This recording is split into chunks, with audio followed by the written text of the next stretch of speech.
எதுக்கு பொண்டாட்டி என்ன சுத்தி வப்பாட்டி எக்கச்சக்கமாகி போச்சு கணக்கு பள்ளிக்கூடம் போக இல்ல பள்ளப்பட்டி ஒட இல்ல கோகுமாக்கு ஆகி போச்சு எனக்கு இத குத்தமுன்னு சொன்னா அவங்க இருக்கு எதுக்கு பொண்டாட்டி என்ன சுத்தி வப்பாட்டி எக்கச்சக்கமாகி போச்சு கணக்கு பள்ளிக்கூடம் போகையில பள்ளப்பட்டி ஒடகில கொக்குமக்கு ஆகி போச்சு எனக்கு இந்த குத்தமுன்னு சொன்னா இருக்கு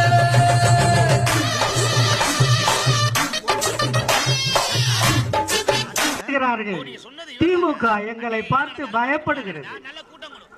ஓடி இவள நிறைய பொம்பளைங்க உட்காந்துக்கிறேன்னு பாக்குறேன். மரம் தொடப்பம் எல்லாம் ரெடி பண்ணி வச்சிருக்காங்க. இப்ப அடுத்த கட்டம் 2021 எங்க அண்ணன் ஜெயக்குமார் அழகா போவாரு.